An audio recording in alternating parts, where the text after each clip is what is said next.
Hello, everybody. Oh, How are you? good. How are you? Doing good, doing good. All right, So, hello. Welcome to our financial wellness ministry.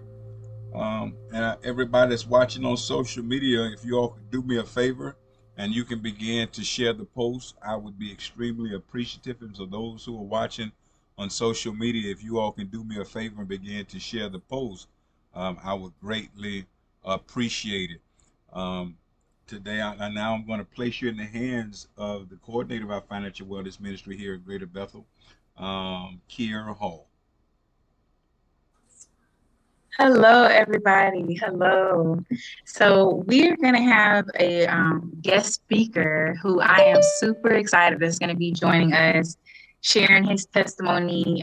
He started out with a construction background, and the title of our topic for today is started from the bottom, now I'm here. So there's like a whole song like started from the bottom, now I'm here. And it's just about like the come up.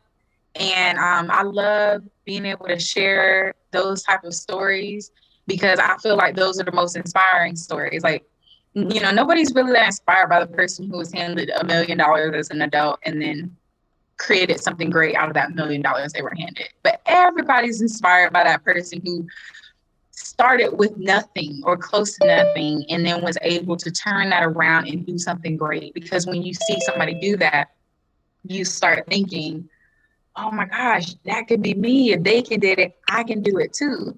But before we dig into hearing our story from our guest speaker who's going to be coming on at about 7:30, what I want to do is I actually want to take everyone through some different quotes and have a discussion on some quotes. There's a couple of books that I've read recently. One of them I'm about halfway through. The other one I completed. And the first one was called Millionaire Mindset. And it was phenomenal. It's been shifting my thinking about money and just understanding different ways we behave about money. But what I actually want to really talk about today is another book that I started reading called The Richest Man in Babylon. Has anybody ever heard of that book, The Richest Man in Babylon? I haven't. So I've been recommended over the years, and I finally decided to read it. I bought it years ago and never started reading it. And then I commented on my Facebook, hey, what books blessed your lives? And a lot of people were talking about that book. So I was like, I have that book. Let me read it. And when I read it, I have some highlights, some quotes that I want to talk about. And I want to get your feedback and thoughts on. So the first one that I want to read, the first quote that I got is, proper preparation is the key to our success. I'll eat this fish up. You're muted. Okay. So proper preparation is the key to our success. And when it comes to proper preparation, what does that look like for you? What does proper preparation look like when you hear that proper preparation is the key to our success? Well, can you hear me? Yes, I can hear you good. Okay. Proper preparation for me means starting out with a plan, having a plan and following through on that plan. And even if it's not working, go back and tweak or make adjustments and then continue after you've made those adjustments. But starting out with a plan, that's what that means for me, proper preparation. I love it. Yes, starting out with a plan. And when we think of a plan, there are financial principles that we can follow that are really good plans to put in place. And when I think about a young person who, they're starting fresh, they might not have e-bills or anything yet. That is so good. Could you imagine like someone coming out of high school with knowing like, hey, when I get my job, 10% I'm going to put away for retirement, this and that. And then they come out with a plan knowing that, hey, I need to make sure that I'm only living on 80% of what I make. So if I make 1,000 a week or 1,000 every 2 weeks or whatever it is, I'm living on the 800, and getting people with a plan to start putting away. And in the book, Richest Man in Babylon, one of the quotes that I love that it said is, our acts can be no wiser than our thoughts. Our thinking can be no wiser than our understanding. Our acts can be no wiser than our thoughts, and our thinking can be no wiser than our understanding. So we can only prepare to our level of understanding. And so I think that it's so important that we take the time to really begin to expand our understanding of finances so that we can be successful in this area. And, the Bible says, I think it says we perish from a lack of understanding, right? And so, God wants us to get wisdom and get understanding so that, our people perish for lack of knowledge. I think that's the exact word. Yeah. And so I have 2 books that I want to recommend, for if anybody's wanting to get understanding on building wealth and finances. I highly want to recommend Millionaire Mindset by T. Harv Eker. And then I want to recommend Richest Man in Babylon. And Richest Man in Babylon is by George S. Clayson. I'm not sure if I'm saying his name right, but I want to recommend that book. Now, my next note in the book that what I want to point out is in the book, the gentleman who gave the advice, who was the richest man in Babylon, he said, deride not what I say because of its simplicity. Truth is always simple. Deride not what I say because of its simplicity. Truth is always simple. Any comments on anything that I'm saying so far? Because I could go on and on about the notes and the different things, but any comments on what I've said so far? Kiera. Uh-huh. How you doing? Good. How are you? I like that what Sister Roxalene said about preparation, but I think that still could hook up with patience go with that too. And I think when we do things, with the tweeting part, like she said, if things don't go, we tweet it and continue. But I think we always got to have a backup plan of insurance. What I mean by that is sometimes we get frustrated and when things don't go the first round. So in the meanwhile, while we're working on that maybe didn't go through, we had a backup plan. Sometimes plan A and B, sometimes B might be better than in A. But we got to try A because that's what's really bothering me. But I think an A and a B plays a lot of role in everything, because if A don't work, sometimes people just stop at A. Like she said, you got to continue. But if you got a B over there, B might have been better, especially when you're married, because sometimes you don't come to an agreement together as a couple. A and B sure to take over this thing, because you hearing it and y'all came to a plan.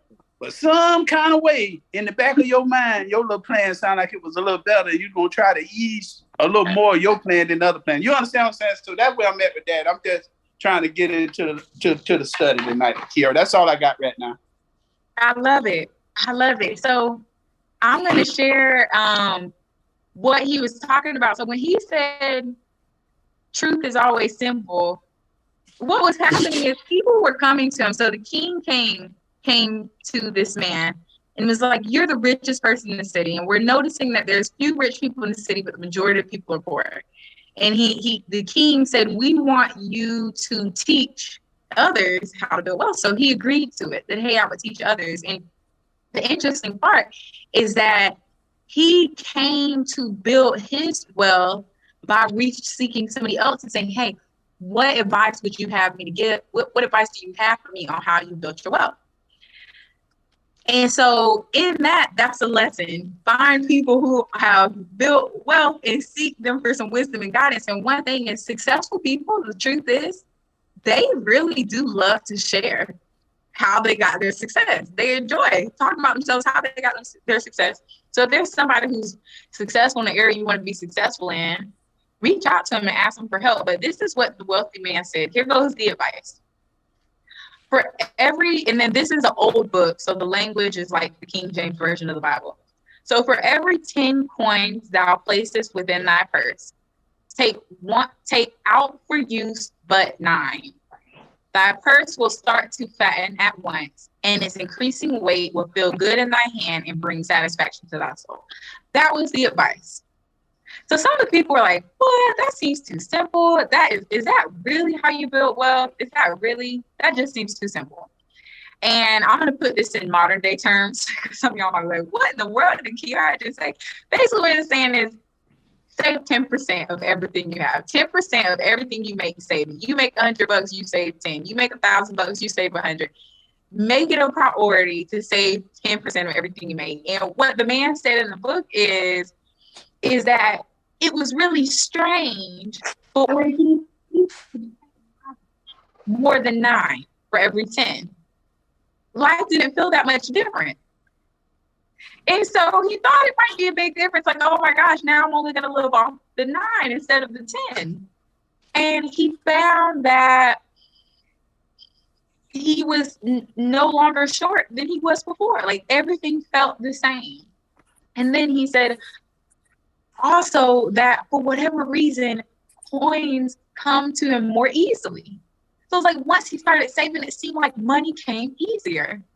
And I'm going to share what I think about this, what I believe, but I believe that it goes back to that story in the Bible where you had the good steward, he had one, he buried it, other he had, I think, 2 talents, and he turned it to 4, and the other had 5 talents, he turned it to 10. And when the master came back, the one who buried it, he was mad, like, what in the world? The 2 who doubled it and grew, he blessed them with even more. He said, well, here, I'm going to go ahead and take from the one who didn't manage. I'm going to bless you more. And the real world works like this too. For people who don't manage their money, all that money goes. And people who know how to manage their money well, they just accumulate more and more and more, and opportunities come to them. And so in the book, they said, surely it is a law of God that unto him who keepeth and spendeth not a certain part of all his earnings shall gold come more easily. Likewise, him whose purse is empty does gold avoid. So basically what it's saying is that if you're broke, if you're not saving nothing, it's like money avoids you. And I just believe it is so true, because when opportunity comes, and if there is no money saved, you can't take advantage of the opportunity. So the first step is like, I got to be a good steward. I have to show God that I know how to manage this well. And when I manage this well, even if you only got $1, take the 10 cents, sit it to the side, only spend 90 cents. And when you do that well, you're creating this habit of managing well. And now you're showing that you're responsible, and you're showing that you're ready for more. It's ready to receive more. So this book is so good. I'm not finished with it yet, but I am loving it. Now, another part that I want to point out in the book is that there was a story like this, and I think this story is going to bless some of y'all. The man, he listened to the advice of the wealthy man who came before him. And he spent 1/10 of everything. He saved. By the end of the year, he was so proud he had all this money. So he decided, I'm going to take this money, these coins, and I'm going to get it to work for me. So he said, my friend, and I'm going to just mess up the story a little bit, but you're going to get the gist. My friend, who is a carpenter, knows about these people who sell jewels. So I'm going to give him my money. he's going to go get the rare jewels and my money's going to grow in that investment. So then he came back to the wise man and he said to him, I'm so excited. I had so much money. Now I invested it. It's going to grow. And the wise man said, okay, what'd you invest in? So he said, I went to my friend who was the carpenter, and the carpenter knows about these people who have these fine jewels. So I invested in the jewels, and he's going to come back with money. Girl, the wise man said, so you listened to a carpenter about jewels? Oh my gosh. You're not getting that money back. He said, that money's going to be gone. And the wise man was right. The wise man was right that the people who had the jewels, the carpenter really knew nothing about it. They were a scam. They took that money, ran off. He lost that money. But this was before he became wealthy. But the wise man said, no worries. He said, continue to save. You'll rebuild again. But I want to give you some advice. If you're going to invest in a business that does carpentry, you should listen to a carpenter. If you're going to invest in a business that does jewelry, you should listen to a jeweler. Don't take advice about investing into something from someone who has no experience in that area, because you will surely lose your money. And the next time, what he did is he saved his money. A year came, his purse was fat, he was really excited. So then he went to a brick maker and he got advice about investing in something that had to do with bricks. And when he did it, he actually was able to grow his wealth because the brick maker gave him wise advice, because that's what the brick maker does for a living. And so he was able to give him wise advice. It might have been a bit conservative, but he was able to get wise advice and grow his money. And so when I read that story, I thought, man, how many people are taking investment advice? Maybe somebody's like, hey, cash out me $400 and I'm going to take your 400 and turn it to 800. And the same person who's telling you to do that on Cash App is also the same person who ain't hardly paying their bills. And also the same person who, that whole Cash App thing is a scam. I'm just going to put that out there. How are you? Uh-oh, you're unmuted, Monique. So we got to be mindful to take advice on investing our money from somebody who is in that profession or field. And so when I heard that story, I thought, ooh, let me make sure that I don't allow somebody who's not in the field to come before me with some grand idea about what to do with my money I worked so hard for, but instead be wise. And if I want to invest in real estate, maybe I should talk to a real estate investor who's done really successful about investing in real estate. Or if I want my money to grow, right? For me, for example, I do mutual funds. And so the people who I get advice from are people who've been doing mutual funds for 30, 40 years, and they got $25 million in their mutual fund. They've been consistently investing over time and they have history in it, right? The whole purpose of this story is that we have to be diligent to save a tenth of everything we made, but then not allow ourselves to fall prey to letting somebody squander the money that we're disciplined with because we're taking jewelry advice from a carpenter, or we're taking, advice on where to buy some land from somebody who's not really in that industry, who studied it, who knows it, who spends their life doing that, and understands that area and can teach it. So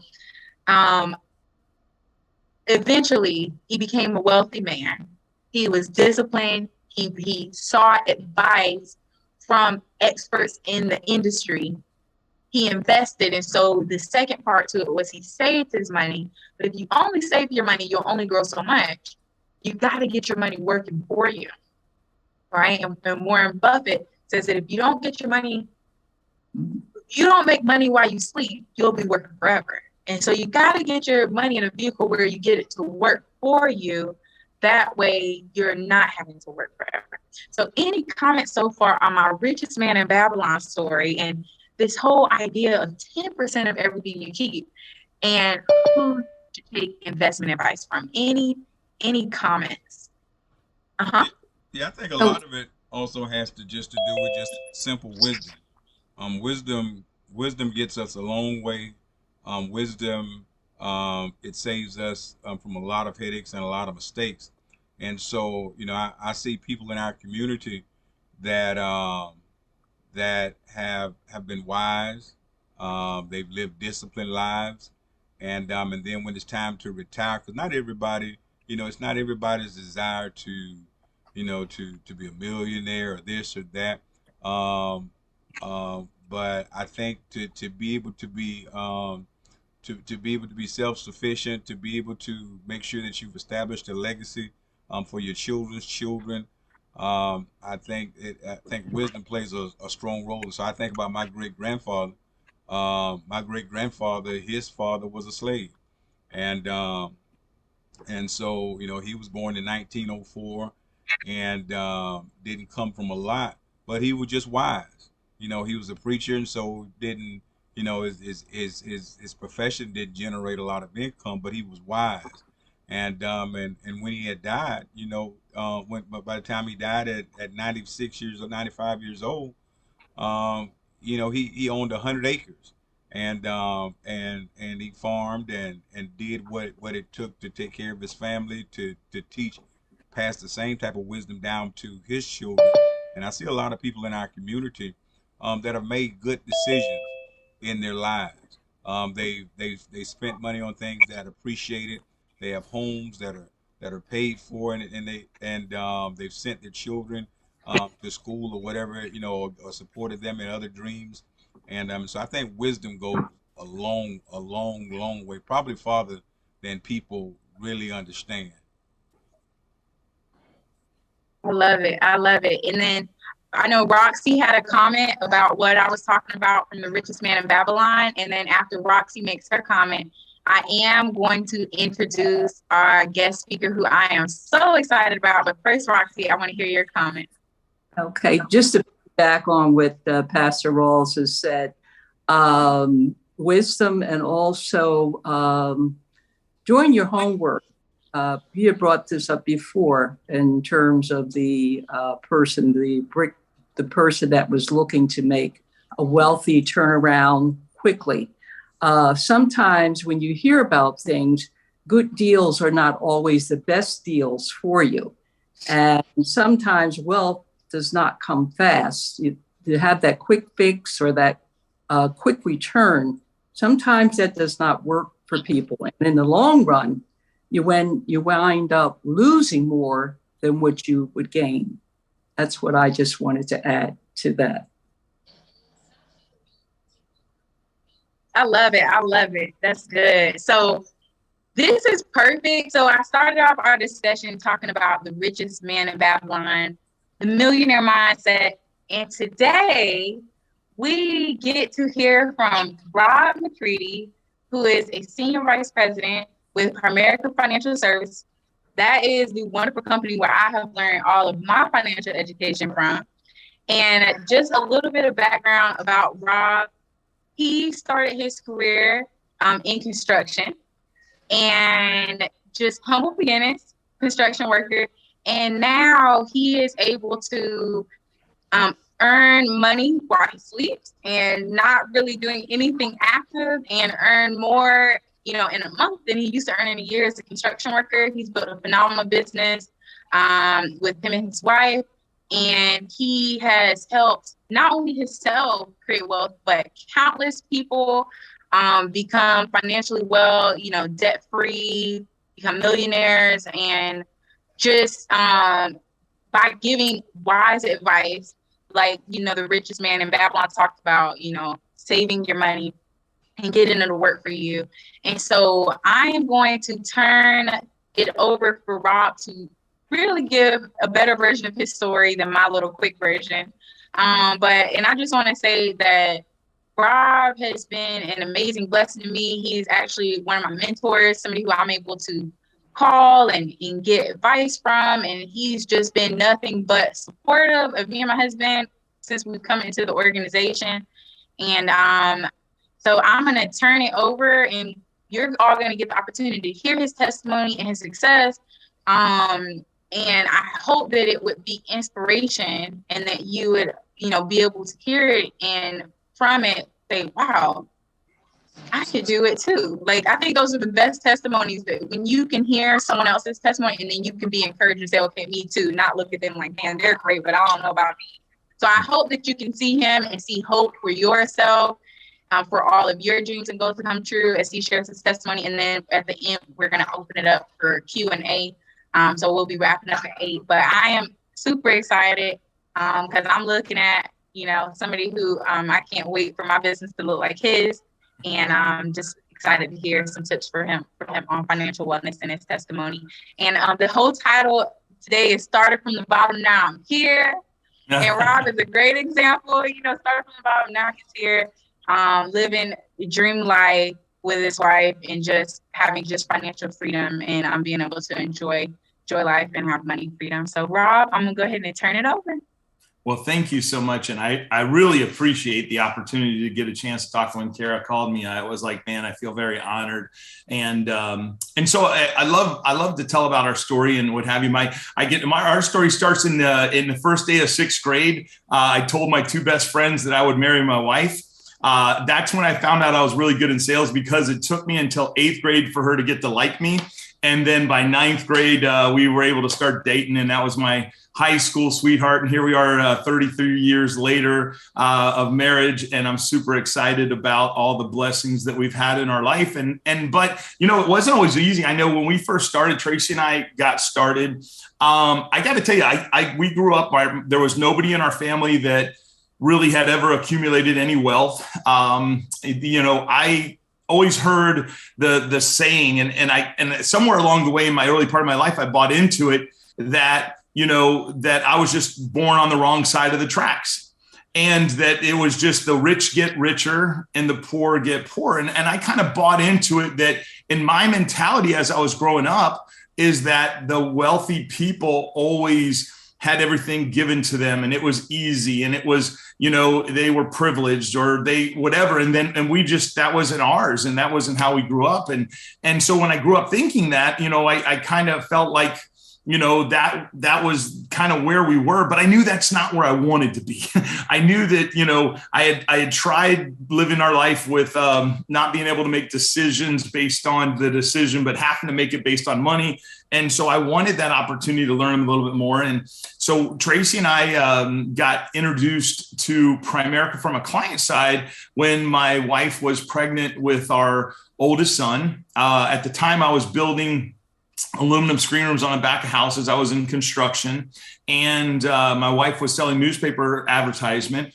And we had somebody come over and sit down and talk to us about our insurance. And I remember this, my stepfather is who raised me. My mom and dad divorced when I was 6, and she remarried. And the gentleman that raised me, my stepfather, passed away when I was 17 years old. And so at 18 years old, I bought my first life insurance policy, and I got it from the same person that my mom did. And so I knew I was insurance cautious, and somebody came over and started talking to us about insurance and making sure your family was protected. I was so proud at that time, because I remember I had my own policy. I was at that time, I was 22 years old, 21, 22 years old. We had a baby on the way. And I was excited. They said, listen, do you have life insurance? And I was like, yeah, I did. And I was really excited because I felt like I made really good decisions, but I wanted to know more about money. And that's what they did. They wanted to talk to me about money. And if you kind of fast forward through that part of the story, I found out that we were getting taken advantage of, and it upset me. And we ended up going and talking to, I remember we talked to my mom, and I found out that she had gotten taken advantage of. And that upset me even more. Because nobody, I don't want anybody. I was, I grew up, you don't mess with my mom, you know what I mean? And I was very protective. But they talked to me about coming to work with our company. And when they did, at that time, I remember saying to them, I have zero interest. Listen, I'm a construction guy. I don't know nothing about money. The only thing I know about money is I don't have any. I know it'd be a good idea to have some, but I don't have any. But I did want to learn more about money, but I didn't want to be in sales. I didn't like the idea of sales, but I love the financial education side of it. But I said, this is just not for me. And thank God I didn't know what I was talking about at that time. And so anyways, the lady was smart enough to say, hey, let's talk to a couple of your friends. And we went and talked to 4 of our friends, and I helped all 4 of our friends. And there were people that were just like us. They were just getting started in their life and their marriage and had kids, and they wanted to protect their family. And I'd listen to her explain about, not just, there was 2 problems in life. You could either die too soon or you could live too long. And you got to protect yourself against each one of those. And it made sense to me, but I still didn't have that knowledge that I could actually do it. And it was kind of interesting as I learned more about Primerica and got started with Primerica. I decided, I'm going to give it a shot, and I'll go ahead and just work from a part-time basis. And so what happened for me was there were some decisions in my life that I made a decision very early on at. I remember my wife and I, when we were going to, I was playing baseball. I was very, very good at baseball, and my mom would be at all the games. And I remember that when I went to high school, our high school didn't have lights. I went to Osceola High School. It was before they had a lighted stadium and what have you. And so we didn't have lights. And so we would play right after school. And my mom and my stepfather at that time were working, so they couldn't be there. And I remember telling my wife, if we ever have kids, I want to be there for everything for them. And so the decision that I made was I wanted to find something that I could do that allowed me to live my life under my terms. So it wasn't about, I think when you talk to people about building wealth or having financial wellness, and I love that it's a financial wellness ministry that as I see the title there, when you think about that, for me, it was never about, let me go make, $100,000 a year, or let me go make $1 million a year. It was about how could I set myself up to be able to spend time with my family, being able to pour into my boys and be able to pour into my wife and be able to be the person and be there with them. And so it was really more about controlling my time. And so you fast forward, I started working part-time for a couple of years and made some extra money. And I remember the first time I started making some extra money, I really believe that in the early years, I was one of the guys that I thought I invented the ATM prayer, which back before you had computers and you could look at how much was your ATM balance and all that, you would actually go to the ATM on Friday night and you'd be like, okay, dear Lord, please let there be the money still in here. And you put your card in, and if it gave you back out money, yes, we get to go out on Friday night. And then we'd worry about it Monday. How are we going to cover this money that we took out? The checks haven't cleared. And so, I just remember living that paycheck to paycheck. And I felt like life was living me instead of me living life. And I felt like everything was only like all the worries and all the dreams. And one of the things as I thought about when we came out of high school, our dreams were huge, but because our income was really small, our dreams became small and we stopped dreaming. And see, I think that there's some things that you have the ability to do. You have the ability to think big. You have the ability to have God-sized dreams. You have the ability to have, if it's put into your heart, you can go out and you can accomplish it. It's just a matter of, if you don't have that desire, then it's never there. And I remember we got to think bigger than that. There's got to be a way. And I remember going through that, but it was always about, for me, it wasn't about chasing money. It wasn't about that. It was about helping people. And it was about doing something good. See, I was raised in the environment, if you want something good to happen in your life, you better make something good to happen in somebody else's life, right? What goes around comes around. I mean, that's how we were raised. And so I wanted to do something good. And so when we found Primerica, I was able to look at, and I think that there's so many, when you look at a company, one of the things is our life.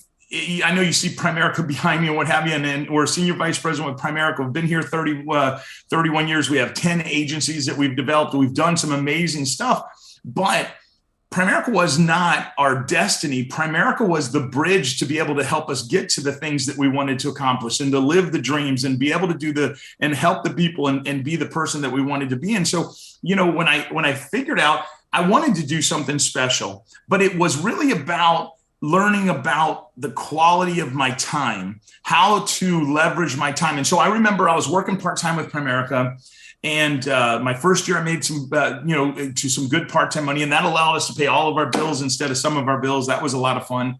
And then the next year I made a little bit more money, and that allowed us to start doing something that was super important to me, which having extra money for date night.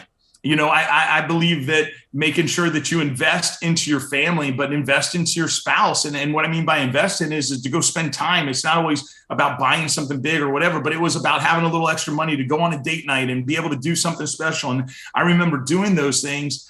And I remember then this lady named Lynn Stanford in 1993, she came up to me and she said, Rob, you got good people skills. You got a great heart. You're always wanting to do things for people. I think that you'd be awesome at developing an agency. And I said, I'd love to learn more. And I said, but I only have one question. And I was working part-time at the time. And she said, well, to do that, I think you really need to be full-time. I said, no problem. I just have one question that I want to ask you. Can I control my own time? And she said, yes. I said, okay, I'll go full time. I'm in. She said, don't you want to know how much money? I said, no, ma'am. She said, well, don't you want to know how much you're going to? I said, no, I want to be able to control my own time. And I remember as I got started when I got working, and I went actually full time in March of 1993. I went full time with Primerica. By August of 1993, I was the youngest regional vice president in the state of Florida at that time. I was just fixing to turn 25. I was 24 years old at that time. And my first year as a regional vice president, which was back in 1994, I was able to make $50,000 in a year, which was more money than my wife and I were making combined. And for us, it was awesome that we had good money at that time coming in. That's 25 years old, made $50,000 in the 90s, the early 90s. That was awesome. But what was awesome though about it is it allowed my wife to stop working, selling newspaper advertisement, and we started doing something together. Which another note that I would tell you in success is that when you start dreaming together, the dreams grow twice as fast. When you start focusing together, when you get, and I'm not a big NASCAR fan or anything like that, but I know about racing, and they call it drafting. And it's when the lead car, when you see like the Daytona 500, that's a super speedway, when they have the one car and then the other car gets right up behind and the other car gets right up behind, and they start drafting each other when they go faster. I think that if more husband and wives would start drafting each other, they'd go a lot faster towards the things that they're going, and they work together and support each other. And so for us, we started doing that. And you know what? We went from, and I don't think we were a huge success story in Primerica in the aspects of, there's a lot of folks in Primerica that make a lot more money than us. There's a lot of folks in Primerica that probably did it a lot faster than us. But for us, by the time I was 28 years old, our income had went over $100,000 a year. But I figured out how to build a business that would be able to run so that I could spend time doing the things that was most important to me, which was being there for my sons. I'm talking about being there to be my wife and I both going to their events. And I remember going to, and then when I say their events, I'm talking about their school functions. We used to be the ones to volunteer to bring pizza to the school and for the classroom and ice cream and go on the field trips. And we were the chaperones, and not just her, but me. And I was able to do that with all the, matter of fact, my oldest son didn't play sports. He bowled, but he didn't play sports with the school. And I remember my youngest son, I was the baseball coach for him. And we were going on a baseball trip, and it hit me when he said, Dad, do you realize I've never got an opportunity to ride a school bus? And I thought for a second. I said, why do you say that, Rob? He said, Dad, think about it. You guys dropped me off. You picked me up. You went to all the field trips with us. I never rode the school bus. I was like, Robbie, it ain't that much fun. I promise if you want to ride with us, you can come and ride with the baseball team, and you can knock that off your checklist that you have rolled the school bus. And it was kind of funny though. It hit me right then that I accomplished one of my big dreams, which was to be present. See, there's something called, in my opinion, and I hear this from my coach. It's QTR, and it's for all of us. And I think that when people get a little bit older, I think that maybe becomes a little bit more present. But QTR is quality time remaining. See, the one thing that we all have in common tonight is that none of us know how much QTR we have. See, the quality time remaining, none of us know. I think when we're younger, we take advantage and we just kind of assume that it's always going to be there, but we don't know. We don't know what ours is. And so I think that you got to value the time that you have, and you value it in such a way to where you appreciate it, and you make sure that you're giving thanks, and you make sure you're doing the little extra stuff that you need to do. And I think it's a lot about that quality time remaining. I think being present means when you know, in our society today, unfortunately, it's funny. I remember riding in the back seat of my grandma's car, and we were just kids, man. We're riding in the back seat of my grandma's car, and me and my cousins, man, we're talking, we're bumping each other, we're having fun. And then we fast forward to today, and I had one of my friend's kids were in our back of our car, and they're both on their phone, and they're both texting. And I thought, and they never said a word. And I thought, I even asked them, I said, you guys texting your friends? Do you know they were texting each other? I was like, oh my gosh. I mean, I think that, you know, what happened? To be present.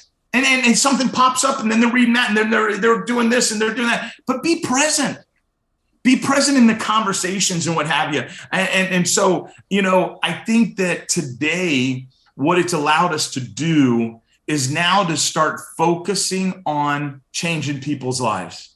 See, I know that a lot of times when I talk to pastors, or I talk to priests, or and if you listen to it, I'm always kind of curious, what is probably the top 3 prayer requests when you're praying for somebody else? I mean, what are those prayer requests? And usually I find out it's usually health, it's usually marriage, and then it's usually money, finances. And it's usually those 3 things. And so I don't know that I have the answer to all those, but I know this: if I can help a person financially, then maybe there'll be less strain on the marriage.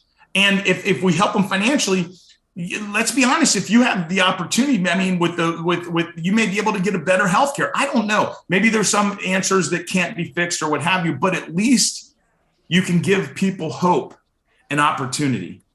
I mean, you think about this.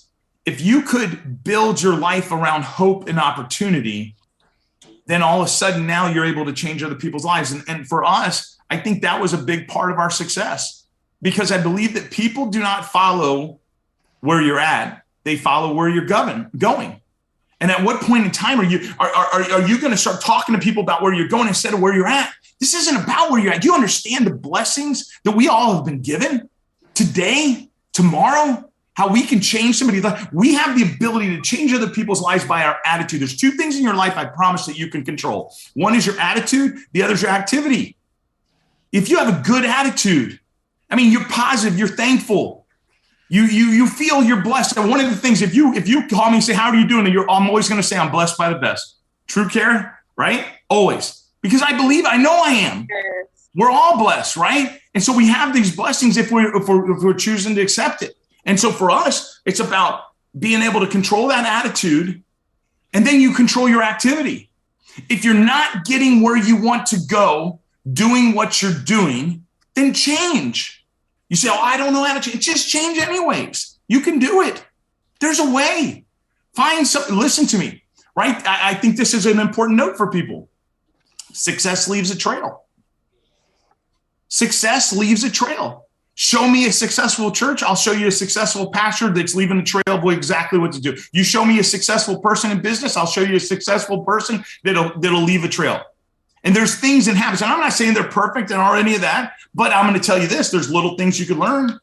And so get around people that are successful. Get around people that are going the direction that you want to go. The definition of insanity is to continue to do the exact same things, but expect different results. And so many of us go through, and here it is. Monday is, oh boy, it's Monday. Oh, now Wednesday, it's hump day. And then it's thank God it's Friday. And then Sunday night, oh no, tomorrow's Monday, right? And I know, well, do you like that? No. What's in change? Well, I don't know what to change. I don't know change. And I don't know that, I'm not saying that Primerica is the answer for everybody, but I know this, what you're doing, if you don't like what you're doing, then change what you're doing. You have a choice. We live in the land of the free, to where you have a choice. and you can make that choice. And so I think you get the opportunity to choose how you want to live your life. I think that if you affect other people, and if you start, listen, I'm going to tell you this. If you walk, talk, act, and believe like the person you wish to become, you got a lot better chance than not.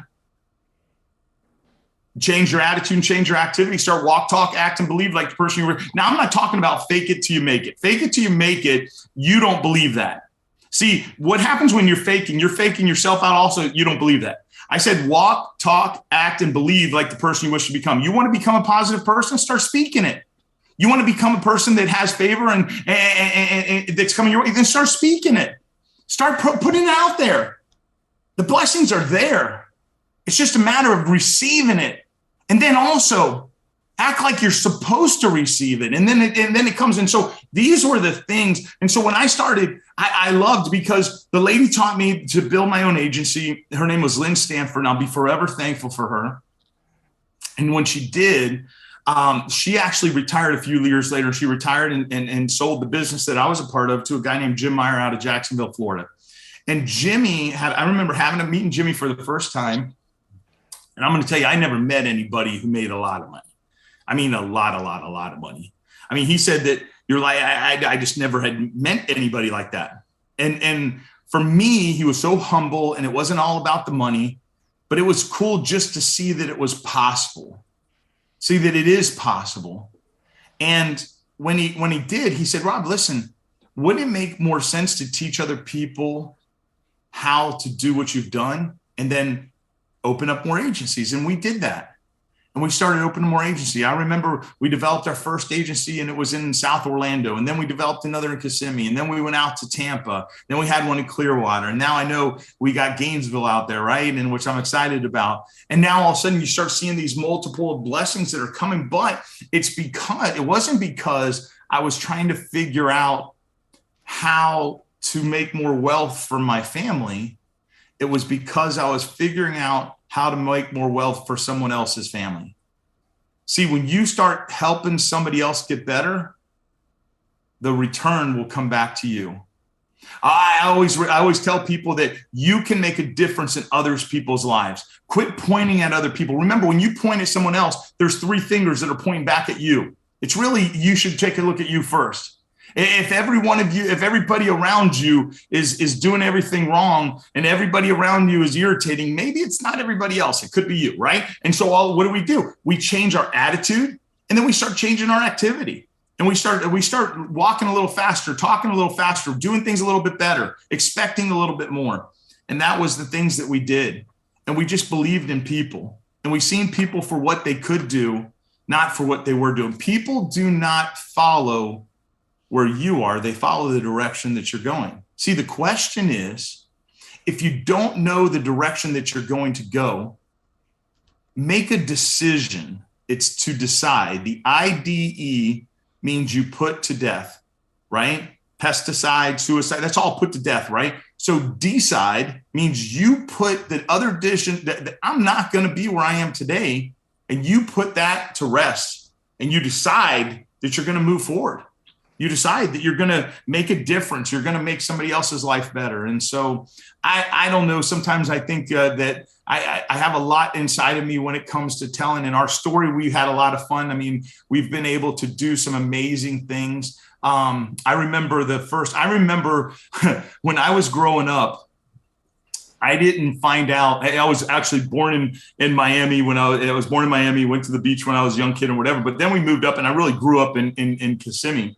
And I didn't realize for a really long time that the St. Cloud lakefront wasn't the beach, because my parents always told me, well, we going to the beach. Well, we didn't have enough money to go all the way to the beach. We stopped halfway at the lake. There was a lot of sand there, and they called it the beach, right? And I just remember like that. And then now I remember the things with Primerica. Now we've been on 37 paid for company trips. We've been all across the United States. We've done all the things. And I think we could tell about the trips to Hawaii and the trips to, all the different, and amazing. We've been able to live life on our terms now. When COVID hit, we actually had built our agencies. I'm 53 years old. I'll be 54 next month. And we built our agencies and we built things in place to where when COVID hit, we had, at that time, I think we had 7 agencies in place. And we kind of put it on kind of cruise control for a couple of years. And while we did it, our business grew because of what we're doing right now. Because now technology jumped in and I can be in St. Cloud and you guys might be all over the different places, right? Maybe in Gainesville and other places. But the reality is our world got smaller, which means our opportunities got bigger. Believe that opportunity got bigger for you also, because I know that it has. And so I can tell you this, as long as you do what's right for families, do what's right for people, do good by others, good will come back to you. I can tell you, I feel amazingly blessed because we were given the opportunity, but I don't think it's just the opportunity that allows you to be successful. It's what you do with that opportunity. Each one of us have an opportunity in our lifetime, and it's just a matter of what you're going to do with it. I remember reading a great book called Think and Grow Rich by Napoleon Hill. And for 20 years of his life, Napoleon Hill studied the most successful people in the world. And he wanted to know what was the one common thing that all these matter of fact, in the 50s, this is back in the 50s, he was the person that, got to interview Andrew Carnegie, which was one of the wealthiest men in the world at that time. And he said it was interesting. He said, most people are given 1 or 2 legitimate opportunities in their lifetime, but they walk right by it and they don't realize it because they're not looking. Those that are looking, that are keeping their eyes open and expecting that to come in, those folks were the ones that took advantage and they went. And I thought that was kind of interesting. And there's a lot of other good things. It's Think and Grow Rich, which has got a lot to do with what the title of the book is really what you need to do. You got to think about it to make sure it's going to happen for you. So, Kara, I hope that's helpful for you guys. And I really appreciate the opportunity to talk to you guys. And I know this, that things that make folks successful in their life isn't always about choosing the right job, so to say. It's choosing the right reason you're going to put your heart into something. See, my grandmom used to always tell me, if your heart's not in, get your butt out. And I used to say, gotcha, grandmom, I got it. See, is your heart into what you're doing? If your heart's there, other people are going to hear you. Other people are going to feel you. Other people are going to know that you're sincere. They're going to know that it's not about the money. I always tell folks that, God gave us a forehead because there's a flashing sign on there that says, make me feel special, make me feel important, make me feel cared about. I remember this is that most of our life through our business, I've always remembered the WHAM theory. And the WHAM theory is, what about me? See, people want to know, what about me? Are you caring about me? And if you do, man, good things will come in your life. I know that. Just to start leading with your heart and get your heart in it and go and believe, and you can, and it'll happen for you. I promise. There's a lot of benefits out there, and you just, what? Success leaves the trail. Find the person that's successful, team up with them and ask for help, and they'll help you. So, Ms. Kara, I don't know if you had questions or what have you that I can answer, or if that is helpful for you. And I always say a quick prayer that the person that is supposed to receive that message that I'm going to do, and I don't know who that person is, but if they are, man, I hope I'm talking to their heart and I hope it helps. Amen. That's really good. I want to open it up and just see if anybody, while we have Rob here with us, anybody has any questions for him. Does anybody have any questions for Rob? And I know Monique put in the comments, she loves that. She put amen. Well, Kiara, you can hear me? Yep, we can hear you. Yeah, I just want to say that was very, very interesting. And, I mean, everything he said, he was on point. Almost with finesse, was he a member of Bethel, man? Because, man, he come up on that. But anyway, man, that was real good. And I like what he said, because the Bible says that, God bless us to bless others. So that's all I was hearing. And like he said, if your heart ain't in it, don't even bother with it, because you're wasting time. And the good point I like when he's saying, you always hear, well, that might be ain't it, but it'll come later on. You got to fake it till you make it. No, because you'll never make it, because your heart is not in it. Only one succeed. That what God deals with, the heart of a man intentions. You understand? If your heart ain't pure, then you're just wasting your time. So I really appreciate that info I got. I thought I would kind of, I don't know, it was just good, man. That was good, and it was really, really, really good. I appreciate to be able to be on the forum tonight. I appreciate you, and thank you so much. It means a lot. You know, I always start every day with before I ever speak to anyone or if I know I'm scheduled to speak, I always say that prayer that, man, the person that needs to hear me, please let me talk to their heart and let me help them and affect them, and hopefully they'll make something different in their life too. And you know what? I just believe that everything happens for the reasons, but we got to make sure that we're paying attention to the reasons. And it's so easy for us to look for the glass and notice how much water ain't in it instead of how much water is in it. Man, that glass is half full, right? And it's so easy for us sometimes we get in the middle of a big, you know, it's just manure everywhere. And you got to start looking for the pony, because there's got to be a pony with this much manure, right? Let's have some fun with this thing, you know, or, you know, I don't know, you know, so it's just a little bit of I see Monique is raising her hand, Miss Kara. Yes. Oh my goodness. Okay, so this was really, really, really good. And so, Kira, I just love how you just brought this scripture too. But what my takeaway was, it's like, I feel like all of us need an accountability partner, but a cheerleader accountability partner. Because what you were saying, you have so much energy and so much positive vibes. So it makes you gravitate to hearing what you have to say. And so sometimes when we're going to certain people, they don't have our best interests at heart. And so when you go to someone who really cares about you and who is cheering for you and who's holding you accountable, but not beating you up, not being judgmental, I think it is great. And the other takeaway was the success leaves a trail. You know, like when we know better, we can do better, and then we need to teach others. So I'm not even in Gainesville, but I love Greater Bethel because I feel like that's what the church is for. And if we could do this, if we could teach financial wellness at a young age, I didn't know all this stuff when I was growing up. So it's like, if we can start now for our younger generations, like we do worry about our mental and our physical and our spiritual growth, but this is spiritual growth. This is a part of stuff that we don't talk about. I'm so glad that this platform is available for Greater Bethel and for the community, because this is it was fantastic. I'm like, oh, I need you as my mentor, and I need Kiara cheering me on, because this is what is needed to make a huge difference. And it comes down to what you're saying.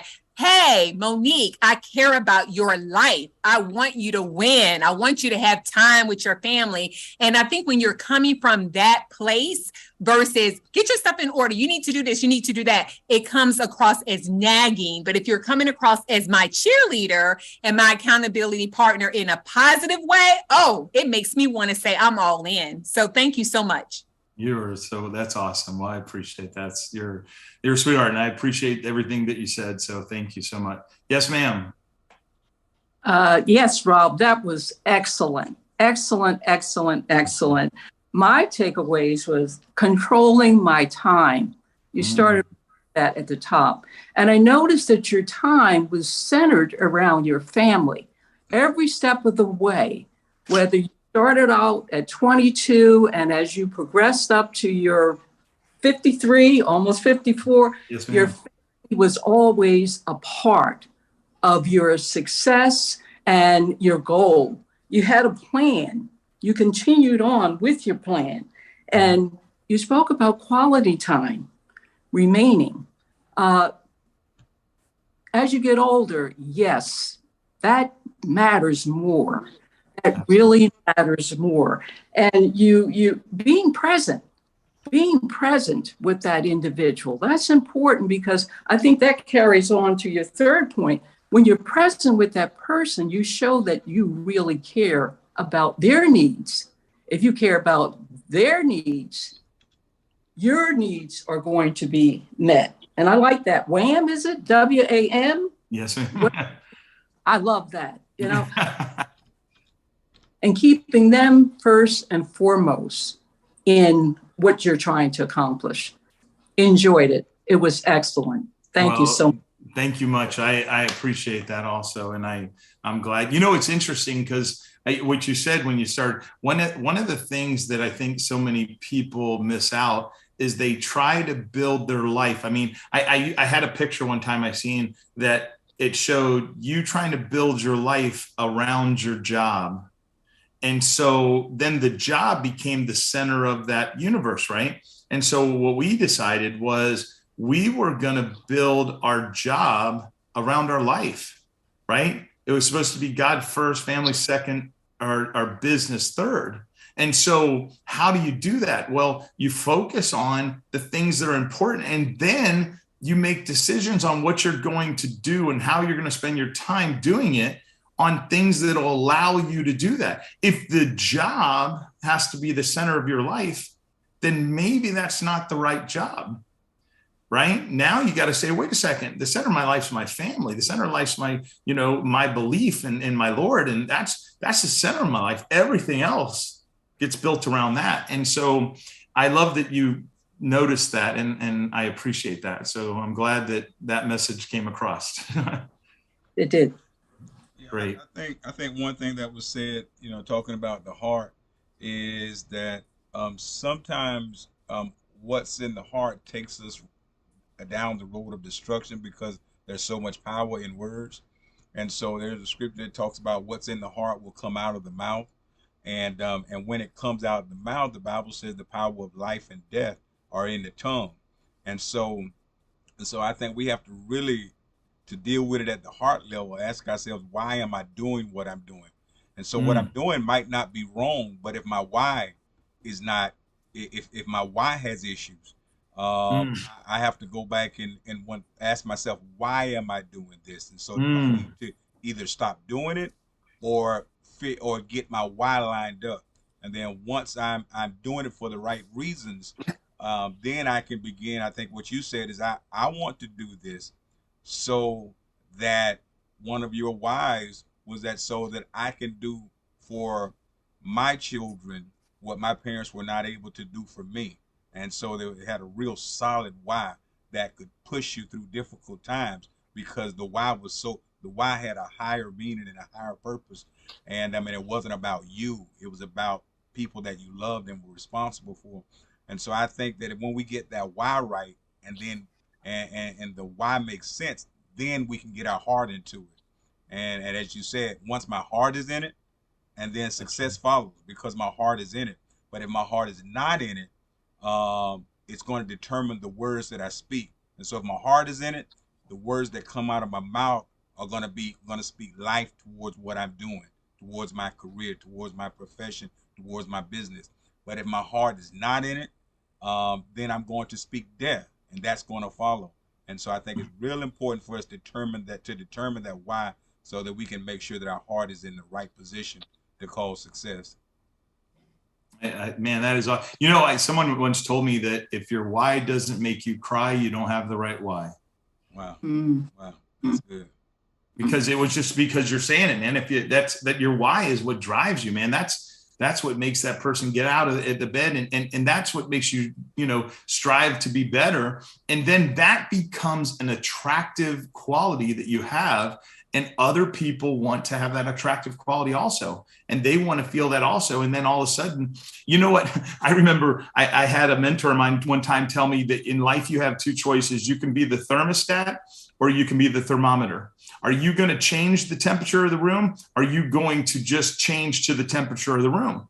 And I thought to myself, I said, I want to be the person that changes the temperature of the room. I want to be that person that brings some energy and I just don't, I don't know. I can promise you there wasn't, I remember my wife and I looking at each other, just thinking, I don't know how we're going to make it. And I just knew we were, and she knew we were too, but we were still, it would have been so easy to focus on that most of our glass was empty, right? Instead of that, hey, wait, we do got something in the tank. We got it, man. We got the chance that we can control our attitude, we control our activity, and we can believe, and we know that we're here to do something special. And how can we invest in other people? I tell you, if you want your life to change, then go focus on changing somebody else's life.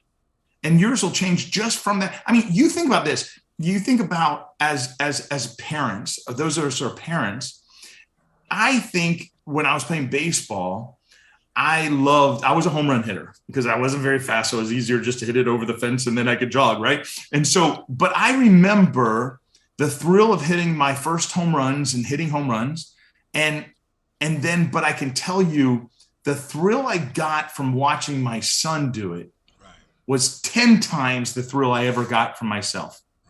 And I think that if we invest in somebody else's life and then see them do a little bit better, that's why I was so excited when Kara called me. I was like, absolutely, I'd love to help you. Because I want to invest in her life. I want to change her. I want to show her. I think that I want to show her that trail, but you can only show somebody who wants to be shown, and she wants that. And when you invest in that, then man, there's all the good things that are going to come back, and that's great. But do you know how special that feels inside? I can't wait till she hits her home run financially. You know what I'm saying? And all of a sudden you can be there and have the celebration and I don't know. It's something special. See, whose lives are you changing? Are you the thermostat? Are you the thermometer? Are you changing their lives? I don't know. And any one of us can do that at any time. We make a difference. You know what? There's just in going, getting your groceries and we go get our groceries at Publix. I'm just saying, hello, how are you? Hey, thank you. Hey, somebody say, how are you doing today? I'm blessed by the best. How are you? Oh man, I love that answer. And it all of a sudden sparks a conversation. And then all of a sudden, you know what? Hey, thanks for what you're doing. I just want to let you know I appreciate you. Do you know how special that makes that person feel? I don't know. If you did that 3, 4, 5, 6 times, maybe they might want to do it also. And I don't know. Can we change the world? I don't know. But you could definitely change your world and who's around you. And so everybody wants the world to get better. Why don't you make the world better? Just quit waiting for somebody else to do it. And let's go do it, right? Let's just go do it by making people feel special. So I don't know. I can promise you, I ain't great at it all the time. There's some times where I'm like, man, I sure would like for somebody to say hello and be nice to me, right? But you know what? It's all a choice. So we just make those choices. So I don't know. I hope that's helpful for you guys. I tell you what, I really do appreciate on there and I appreciate your feedback. And I've learned just, Pastor, the things that you said on the why. I mean, I wrote some note on that too. And I think that's awesome. And so, Kara, do you have any other questions for me? I mean, I love to help in any way that I can, and any way that I can. You always let me know and I'll be here 100% of the time for you. I promise. Thank you. You almost made me cry a bit. I just feel super blessed. I feel so grateful. I love what Monique was talking about. You can criticize somebody or you can lift them up and encourage. And I just love this atmosphere because it's a constant atmosphere at our church and our groups of just lifting up and encouragement. And I just feel so blessed, Rob. I feel so grateful. I appreciate you for coming and being our guest speaker today, and taking the time to just share with us. You brought a lot of value to me, a lot of encouragement, be the temperature setter, right? And attitude and activity, blessed by the best. I love it. This is good. And if you are watching this today and this is for anybody who's watching live and on Zoom. I'm gonna wrap it up because we're at 8:09. But if you're watching this and you love what Rob shared and you're just looking for an opportunity, comment on the Greater Bethel post and we can definitely make sure we get in touch with you. We have our GBGville Financial Ministry group, which is a place where you could come in, chime, ask questions, just participate in community, share maybe what you're reading and just be in touch. I'm in that group as well to help serve.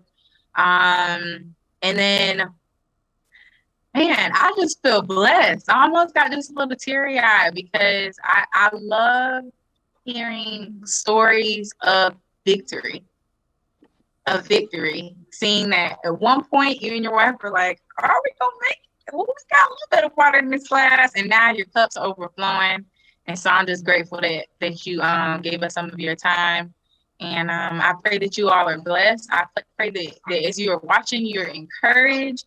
And yeah, there is so much support. Come visit us on Sunday. This Sunday is super special. It is our Family and Friends Day. Your kids will love it. We're gonna have like water fun, like after church, and a picnic, good food. Like if there was any day to come to a church, Sunday's the day. Because you're gonna get food and your kids get to have fun. I'm just saying. So come out and visit Greater Bethel AME. And if you're looking for hope and opportunity, a business idea, or not business idea, but want to be a part of what me and Rob are doing, just reach out to me and let me know. You know, we have support and just a beautiful community where we're fighting, and it's just an opportunity where we get to pave our way in the richest industry in the world, the financial industry, that creates the most wealth in the world. And I think that is it. That was just so good. That was good. I felt good. And so I'm going to turn it over to my dad and see if he wants to close us out or do anything special. But Rob, I just want to thank you again. I am so grateful. And I love everybody. And I'm going to turn it over to my dad, Reverend Ron Rawls. All right. Again, Rob, I want to thank you. I want to thank everybody for joining in. Comments, everybody that's watching on social media. If it blessed you, please share it. Don't be selfish. Share it with someone. It's important that we minister to our whole person. And financial wellness is just as important as physical wellness in our health and our mental health. So share this with on your page. Share it with a friend. And we'll see you next month. God bless you and have a great week. Good night. God bless you guys. Thank you. God bless everybody. Good night.